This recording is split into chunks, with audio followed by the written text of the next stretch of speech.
Before we get started, here's a quick note.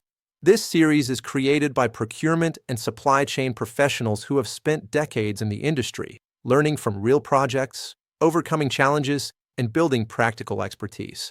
Everything shared here is completely free, so you can learn and grow without that cost. The easiest way to support this work is by liking, subscribing, and following the channel, helping us continue creating more useful content for you. Now let's focus on the final part of our negotiation series. So far, we've talked about the introduction, strategies, types, and techniques. Now, I want to focus on something just as important: your mindset and the common mistakes that can make or break a negotiation.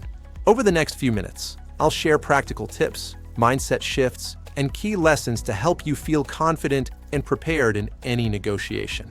Let's start with mindset. Here's the thing: negotiation isn't just about winning. It's really about creating value for both sides. If you only focus on winning, you might miss opportunities to build strong, long-term relationships or achieve outcomes that benefit everyone. True success comes when both sides walk away feeling like they gained something meaningful. In negotiations, always stay calm, even when things get heated. I know it's easier said than done, but reacting emotionally can cloud your judgment and lead to mistakes. Take a deep breath, pause before responding, and keep a professional tone. For example, if someone pushes hard on a price or terms, staying composed helps you think clearly and respond strategically rather than saying something you might regret. Plus, calmness actually shows confidence, which can give you an edge in any negotiation. Always think long-term. Negotiation isn't just about winning the deal today. It's about building trust and relationships that last. For instance, if you push too hard just to get a quick win, the other person may remember it and be reluctant to work with you in the future. But if you approach it with patience and fairness, you're setting the stage for more successful negotiations down the line. Always enter a negotiation with confidence, but stay flexible. Confidence shows that you respect yourself and your position, while flexibility lets you adapt if new information comes up or unexpected challenges appear. Finding the right balance between the two is what makes a negotiation truly successful. For example, if a client suggests a different approach that still meets your goals, being flexible shows that you're collaborative and smart, not stubborn. Listening is actually your most powerful tool in any negotiation. You can't respond effectively if you don't really understand the other side. By actively listening, you can pick up on subtle hints, uncover hidden needs, and find areas where you can both agree. For example, if the other person keeps mentioning a tight deadline, that's a clue you can use to frame your proposal in a way that helps them and still meets your goals. A simple tip: repeat key points back to make sure you're on the same page. Next, let's discuss mistakes that even experienced people make. Awareness of these common pitfalls can save you from losing leverage or making costly errors in negotiations. One common mistake is talking too much. Sometimes we feel like explaining everything will help, but it can actually reveal your limits or weaken your position. Silence can be surprisingly powerful. Let the other person speak first and really listen. For example, if you keep talking about why you need a certain price, you might accidentally give away leverage. Letting them talk first often uncovers important details you can use to your advantage. Another big mistake is not preparing. Before any negotiation, make sure you do your homework. Know your goals, your limits, and your alternatives. Prepare some questions, think about possible objections, and consider different outcomes. Being prepared doesn't just give you confidence. It helps you stay in control throughout the discussion. For example, if you know the other side's priorities ahead of time, you can address them smoothly and guide the conversation toward a win-win outcome. Giving in too quickly is another trap to watch out for. Never agree right away without thinking it through. Take a moment to pause, reflect, and weigh your options. Counteroffers should be thoughtful and strategic, not emotional. For example, if someone asked for a lower price right at the start, instead of saying yes immediately, you might pause, ask a few questions, and suggest an alternative that still meets both of your needs. Ignoring nonverbal cues is a mistake even experienced negotiators make. Body language, tone of voice, and facial expressions often tell you more than words ever could. Pay attention to these signals so you can adjust your approach and respond effectively. For example, if someone says they're fine with a proposal but keeps crossing their arms or avoiding eye contact, that's a sign they might have concerns. Noticing that gives you a chance to address it before it becomes a problem. Focusing only on price can really limit your negotiation. It's not just about numbers. Look for value in other areas, like timelines, quality, extra benefits, or flexibility. Taking a more holistic approach often leads to better outcomes for both sides.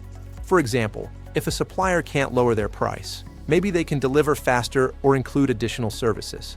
That kind of creative solution can make both parties happy and still feel like a win. Now, let's turn mindset into action. Start by getting really clear on your goals, your limits, and your alternatives. Knowing what you want and what you're willing to compromise on is key to staying confident and in control during the discussion.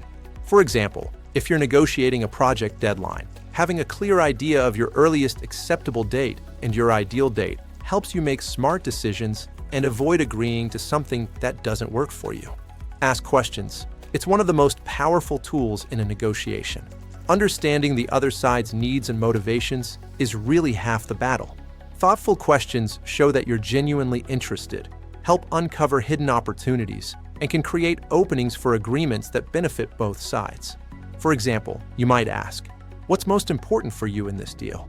That simple question can reveal priorities you didn't know about and give you ideas for solutions that work for everyone. Use silence strategically. You don't always need to fill every pause with words. Sometimes, letting a moment linger makes the other person think and can actually work in your favor. For example, if you've just made an offer, stay quiet and give them a chance to respond. That pause can encourage them to share more information, reconsider their position, or even make a concession. Always try to frame your requests as a win-win. Instead of just saying, "We need this," show how it benefits both your organization and the other party. People respond much better when they see mutual gain. Take this scenario. Instead of simply asking a contractor for a faster delivery, you could say, "If we can adjust the timeline slightly, it will help us meet our organizational goals while also giving you more time to plan resources efficiently." Framing it this way makes your proposal more collaborative and increases the chances of agreement. Keep notes, even for small negotiations. Writing down key points, agreements, or important details helps avoid confusion and provides a reference for next time. Take a situation where you are negotiating a project timeline. Writing down what was agreed ensures everyone remembers the deadlines and responsibilities and makes future discussions much smoother. Remember, negotiation isn't just for big contracts. Opportunities to negotiate happen all the time in the organization, whether it's setting project deadlines, allocating resources, or clarifying responsibilities. Every little interaction is a chance to practice your skills. For instance, negotiating with a team on task priorities can help you refine your approach, making you more effective when larger contracts or critical discussions come up. The more you practice, the better you get.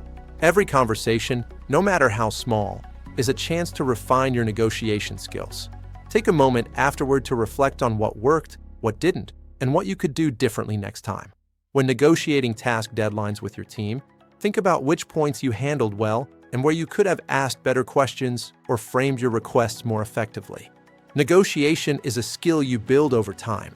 Every experience teaches you something, even if it's small. These lessons add up and make you stronger and more confident in future discussions.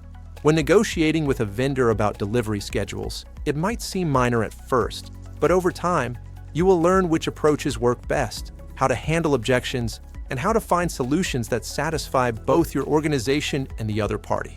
With the right mindset and awareness of common mistakes, you can approach any negotiation feeling prepared and confident.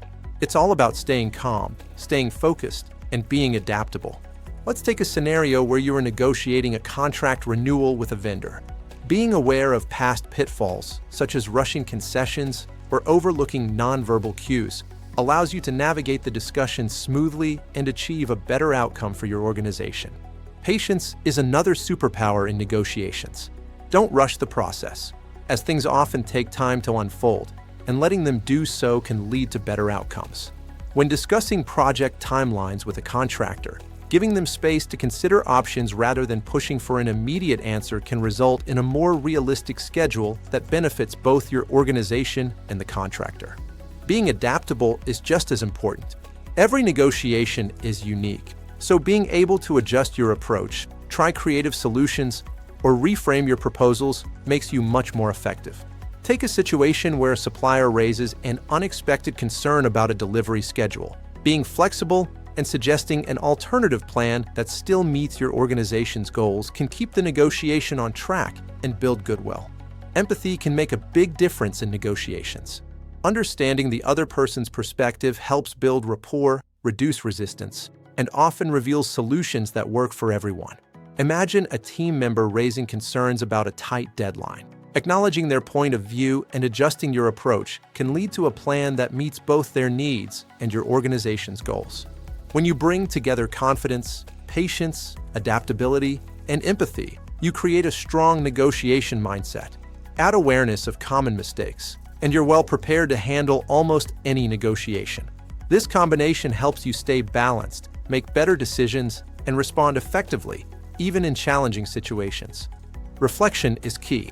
After each negotiation, take a moment to think about what worked, what didn't, and what you could improve next time.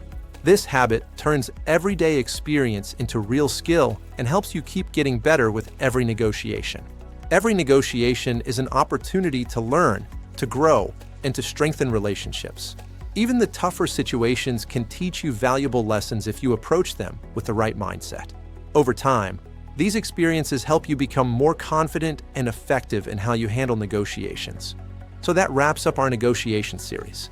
Mindset really does matter. Mistakes will happen, but learning from them is what makes you stronger. Keep practicing, stay aware, and always look for opportunities to grow in every negotiation you're part of. Every negotiation you take on is a chance to build your skills and confidence.